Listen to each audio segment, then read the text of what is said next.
ขี่รถผ่านทางปูยางขนาดน้อยไต่ขึ้นอย่างเดียวแต่ก็ยอมรับว่าสำหรับคนที่มักทิวทัศน์ธรรมชาติที่อลังการของธรรมชาติแม่นโคตรคุ้มค่าค่อยเองแม้นยินชื่อเสียงของเมืองดังกล่าวมาได้ระยะหนึ่งแล้วจากสายรถจักรวิบากมื้อนี้ก็เลยลองมาค้นหาที่ Explorer พวกเขาจะพาทานมาเบิ่งความสวยงามของเมืองแห่งหนึ่งเมืองใหม่ที่หากถูกตั้งขึ้น15ปีก่อนเนาะเมืองแห่งนี้ชื่อว่าเมืองไซสถานซึ่งตั้งอยู่แขวงสัญบุรีจะเป็นแนวใดนั้นขอเชิญติดตามรับชมได้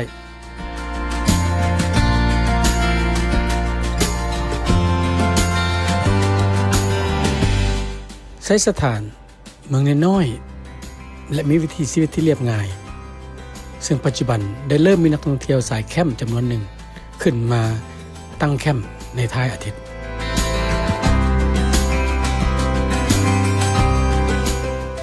เมืองดังกล่าวนี้ถูกตั้งอยู่ในเขตภูสูงที่มีระดับสูงประมาณ 1,500 กว่าเมตรมีทิวทัศน์ธรรมชาติที่งามอีหลีอ้อมรอบไปด้วยภูและประชาชนอยู่เขตนี้เขาฮ้องว่าประชาชนที่มาจากชนเผ่าไปซึ่งสันนิษฐานว่าเป็นชนเผ่าที่เดินทางมาจากเขตกัมพูชีแต่โดนนานมาแล้วชนเผ่าดังกล่าวเป็นชนเผ่าที่มักความสงบฉะนั้นเขาหนีความวุ่นวายมาจนมาตั้งหลักปักฐานอยู่เขตแห่งนี้แล้วก็ถูกตั้งขึ้นในเมืองเป็นวิวที่งามหลาย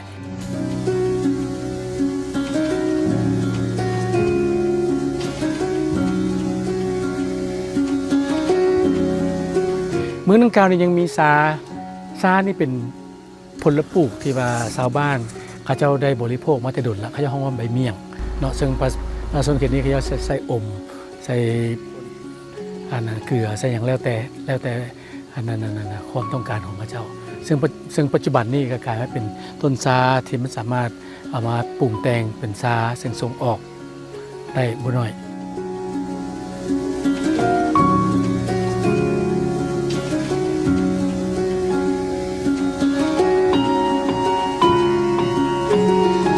และปัจจุบันนี้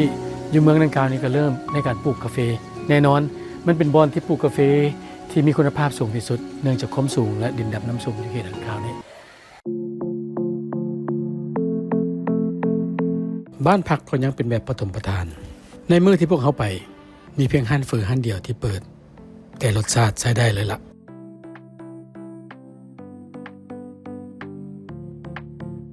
ในทัศนะของข่อยไซสถานมีท่าแห่งที่สุดในการพัฒนาการท่องเที่ยวที่ติดพันกับการพัฒนาชุมชนด้วยทิวทัศน์ธรรมชาติที่อลังการ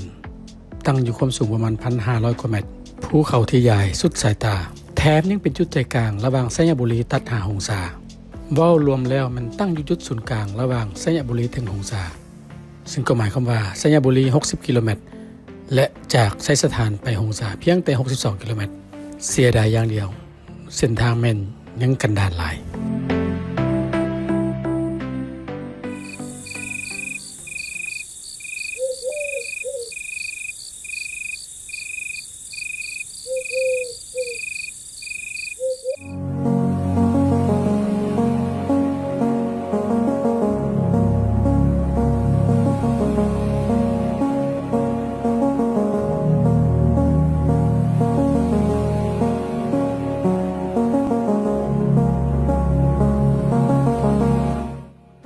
ไซสถานเมืองใหม่ของแขวงสัญบุรีที่มีระยะทางเพียงแต่60 กิโลเมตรจากเทศบาลแขวงถ้าสภาพเส้นทางยังดีมันจะเป็นการเชื่อมจอดที่สมบูรณ์ระหว่างสัญบุรีและหลวงพระบางซึ่งแน่นอนมันจะส่งผลดีไปถึงปากลายและแก่นเฒ่าในวงจรการท่องเที่ยวของเส้นทางสัญบุรีสิ่งสำคัญไซสถานเองก็ต้องมีแผนแม่บทที่ชัดเจนในการพัฒนาการท่องเที่ยวที่เน้นการรักษาธรรมชาติขายวิวจัดสรรเขตพัฒนาให้ชัดเจนสำหรับข่อยสถานที่นี้แม่นท่าแห่งของการท่องเที่ยวที่ดีที่สุดแห่งหนึ่งของประเทศเราที่หลายคนยังบ่ทันรู้จัก เ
Inti Explorer EP นี้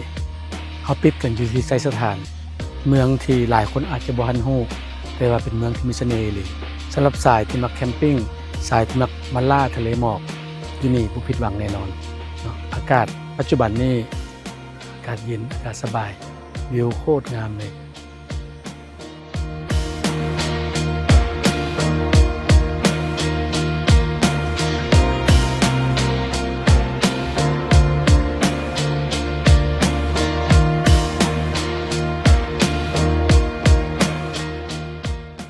ต้องขอขอบใจเบลลากรีนโตโยต้าธนาคาร LDB ในการสนับสนุนการสำรวจและท่องเที่ยวของ Inti Explorer ล้อท่าเบิ่งว่า Inti Explorer EP หน้าจะพาไปเที่ยวไปสำรวจสถานที่ใดนั้นติดตามชมได้